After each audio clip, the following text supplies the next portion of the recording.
I want to talk about Afghanistan and the current conflict in this country, as I'm coming from there, so this will be an opinion from an Afghan who lived there all of his life, never been a refugee in his life, stayed there all the time, and I've witnessed everything, all the wars. I'm basically like born in fighting and still living in fighting, and the first time that I've experienced peace in my life is here at EPU studying peace. I'm writing my thesis on Afghanistan, trying to connect the current Taliban insurgency in Afghanistan with the regional power struggle among regional and world powers. It is becoming quite obvious these days that the geostrategic significance of Central Asia in the international system is increasingly growing for so many reasons. First of all, Central Asia right now has the world's biggest oil reserves under its soil. And second, it is a region that is located in close proximity with two world power aspirants, Russia and China. The third thing, it is a region, it's a central region in the Euro-Asian megacontinent, connecting Eastern Eurasia to the Western Eurasia. So it plays a very, very important role in the international system these days. When we look at that geostrategic significance, then it makes me think of Afghanistan. Afghanistan's conflict and its relationship with this power struggle in the region. If you look at the Central Asian map, it is basically, most of it is covered by China. Most of its borders are with China and Russia. The only part that the Western world can have access to Central Asia is either through Georgia, Azerbaijan, or Iran, or Afghanistan. Georgia and Azerbaijan are quite complicated right now because the Russians have enormous influence in Azerbaijan, and plus Iranians too have influence in that area.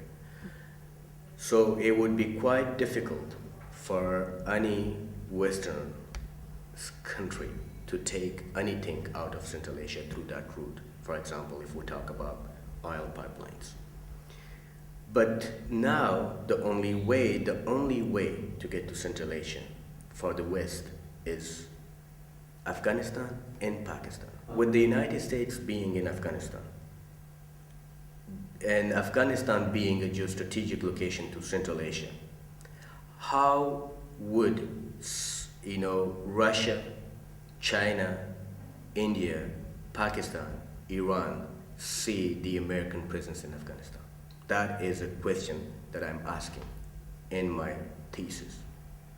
Because what guarantee is there that the war on terror, that the Taliban insurgency, and that the Taliban fight against the American will not become the same thing as the Mujahideen fight against the Russians during the Cold War?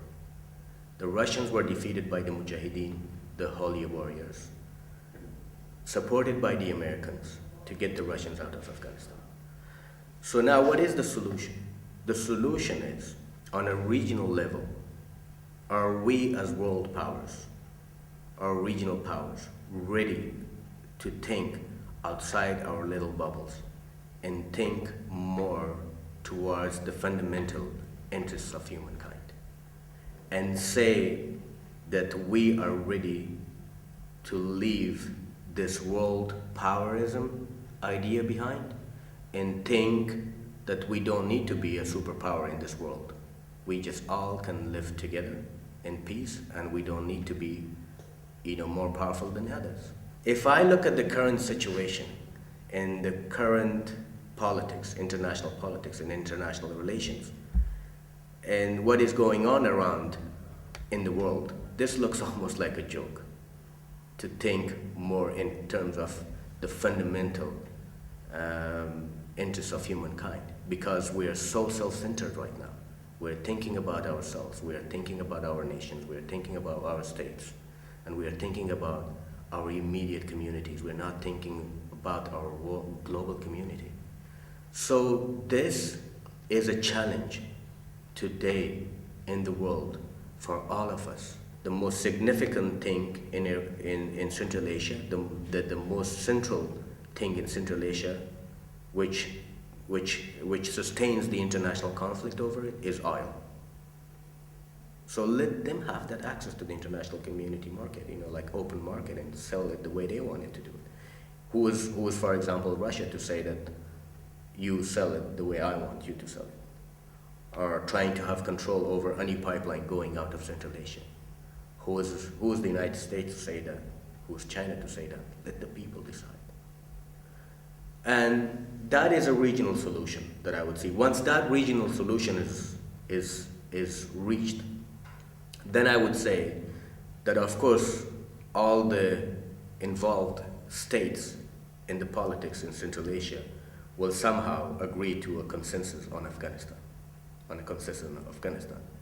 and then stop supporting the warring parties inside Afghanistan against each other for their own political purposes. Then we will have peace in Afghanistan.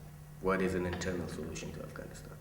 That to me means that if we as Afghans decide tomorrow that we don't want to fight anymore, no country in the world will be able to push us as a nation into fighting. If we decide we don't want to fight, nobody can make us fight. But there is a complication to that. How much the Afghans are socially and economically prepared to come under a common cause, under one common cause, which is peace, and say, we want to leave all our disputes and all our problems behind, and we want to come to peace now.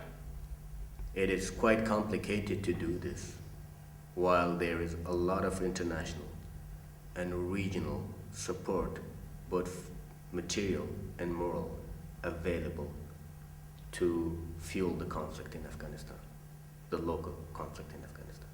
Right now, the moral support for the Taliban is telling them is that the war against the Americans in Afghanistan is a holy war. And we are just uneducated people. 80% of our population is uneducated. And we are a very poor country in the world. So it will be very difficult for anybody to convince these people and to tell them that you don't need to fight and you have to fight. You have to stop fighting. There's other ways to deal with this problem. But we are not socially well equipped or prepared for this kind of a solution. We cannot come up with a solution from our own, within our country, because we have so many problems and our lives depend on international aid, on regional cooperation, support, and our state right now runs on international aid. We have so many problems, so we can't just really bring that disparate population under one common cause. So that is why I'm saying that only a solution cannot be only from within our society, and it cannot be also a solution totally imposed by outsiders. It has to be both. Like a regional consensus on Afghanistan's position in that geostrategic sensitive region, and also internal will for peace and to stop fighting. Those two things together can bring peace to Afghanistan. So where is that interest that once the international community and the regional powers agree that we want to have peace in Afghanistan? It will be very difficult, but that is something we need. Will the international community and regional powers agree on something like that? I don't know. It will take time, and time will prove.